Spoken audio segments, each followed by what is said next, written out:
new Apple event today, and it is a different setup that I'm using than normal, so I'm sure the echo might be really bad, but I had to get this video out as quickly as I could because I have a lot to do today. So I'm going to talk about this Apple event, not very briefly, but a bit briefly, because there was some things that they showed, some more important than others, and some way more expensive than others. The one thing they showed that may not really matter to anybody was new colors for the iPhone 13. There's a new green for the standard 13 models and a new Alpine green for the 13 Pro and Pro Max. And I always hated when Apple does this, when they release a brand new color months after their initial phone release. So, you know, you may find a new color releases that you wanted, but you can't get because it wasn't released at launch. They did this with the 12 when they released the purple one, which the purple one looked really nice, but if you had an iPhone already, you weren't gonna get the purple one. But that was it for the 13 models, and then they did show a new iPhone SE. Now, with these SE models, of course, they are the budget models, and they do have the higher performance, such as the newer phones with the A15 Bionic chip, but you do have less specs and smaller screen, cheaper price. My Apple Watch is actually an Apple Watch SE because it was cheaper than buying the 7, even though I kind of wanted the 7, but I couldn't really have the money for it. I didn't really have the money for it. But it still works. I'm only missing like one or two features that I don't really need anyway. So some people do like to opt in for the SE models of some of the products, but with the iPhone SE, it's just way too small. You're looking at I think it's like a 4-point-inch screen, 4.7-inch screen, something like that. So I wouldn't go for it. It's mainly for, in my opinion, when you want to have a phone for your child, you know, if they need it. You give them the SE because it's cheaper and smaller. But going on from there, with the iPhone SE, it does have the A15 Bionic chip, which means it's the same chip that's in the 13 models. So you have a 6-core CPU and a 4-core GPU. What that basically means is with the GPU, you're gonna have really great performance with graphics and gaming, and with the CPU, just great performance of multitasking, going through apps, taking photos, photo editing, etc. But this model does have a home button with the Touch ID. I don't know if previous SE models had that. I think they did have that, so I think they're continuing the trend.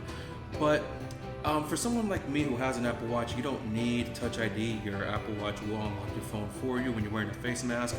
But there is also, I heard, other ways to unlock with a face mask on. But they are doing Touch ID. It is on some of the iPads as well, so I don't know why they're not going to bring it back completely. But that just seems to be what they're doing. Improved battery life, of course, but it's not going to mean much though if you think about it, because it still doesn't have a big battery just like the 13 Pro models. So it's going to have better battery life than probably previous SE models, but not good enough compared to a Pro model. So keep that in mind as well. It is going to have 5G data plan if you have a 5G plan, which it does cost more, but you know, it's the future, I guess. It's going to cost $429 before tax. Pre-orders are available March 11th, which is Friday, and it releases by March 18th. Moving on, new iPad Airs. The M1 iPad Air. I didn't like the colors of the iPad Air. It just seems very faded and not as vibrant as it could be. It is going to have a 12 megapixel ultra wide camera, so it does have center stage, which is that new camera from the previous models that will follow you as you walk around. The iPhones don't have it, so I won't show it to you because I don't have it. 5G available for the new iPad Air. Apple Pencil 2nd generation compatible if you want to use that for sketching and drawing or note-taking. There's something new coming to iMovie for iPad. I don't know if it's going to be available for all iPads like my 11-inch Pro, but a new feature that does have new tools that you can use. One in particular is storyboards, so you can have more access to different tools like sound and different transitions and settings you want to use. So if that is available for my iPad, I will be able to try that for you guys. That one, I believe, is releasing next month is when the new iMovie features come out, so be on the lookout for that. The new iPad Air will start at $599.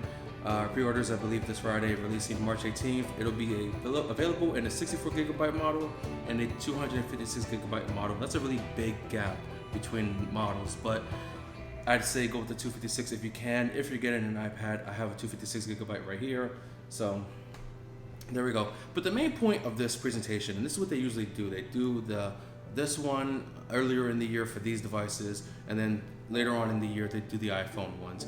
But there's a new Mac releasing, and it's another product that I can't review because I can't afford it, and I'm not going to get a review copy from Apple because my channel is not big enough like these other tech YouTubers out there. But Mac Studio, it's basically a Mac Mini on steroids. It's thicker, it has more ports, it's much more powerful, and it is using the new M1 Ultra chip. Kind of think of it as taking the M1 Max chip and doubling it, and that's basically what you're getting with a whole bunch of crazy features, crazy speeds, crazy performance. But what it comes down to is with this Mac Studio, you are going to have Wi-Fi 5, Bluetooth 5, whatever that means, 4 USB-C ports in the back, 2 standard USB-A ports.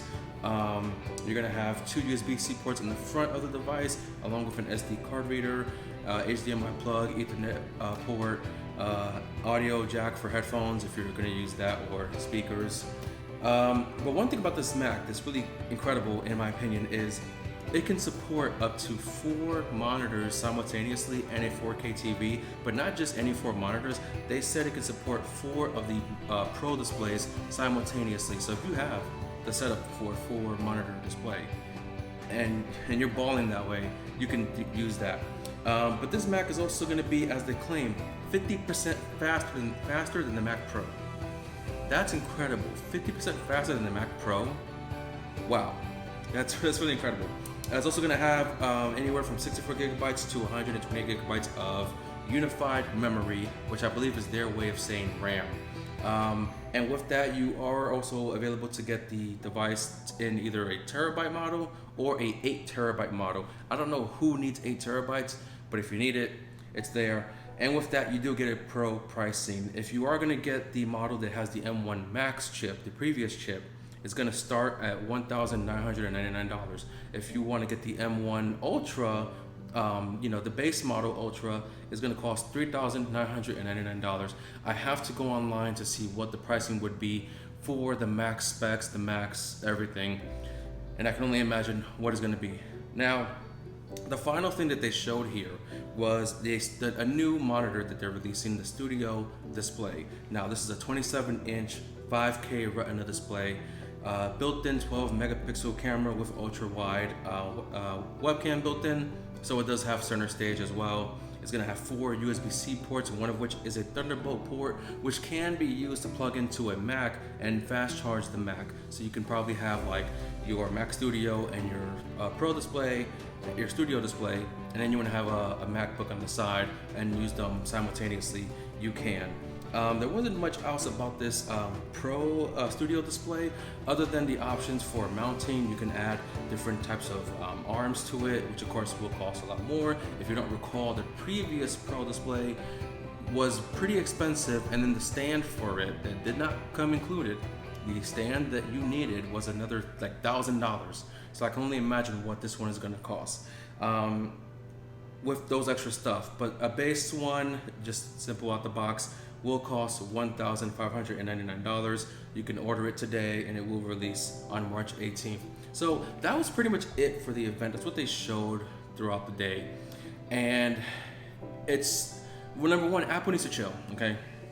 They're releasing so much advancements, and not to mention so expensive that the average person like you or me can't afford it. So who are these events for? Who are these products for, really? And that's the problem. But if you have the money for some of these devices, like if you don't have an iPhone yet and you want the green iPhone, go get a green iPhone. If you don't have an iPad yet, you should get the iPad Air. The new one, I don't know if I mentioned it, but the new iPad Air with the M1 chip is going to be $599, I believe, before tax. Just so you guys have that, in your minds. But of course, that will be the 64 gigabyte model, not the 128. If I had to guess, the 128 gigabyte model could be closer to 1,000. This one was closer to 1,000, I believe. So keep that in mind. But that's going to be the video for today. I hope you guys enjoyed it. I hope you guys, if you saw the event, let me know what you thought about some of these devices, because I would love to have the new Mac.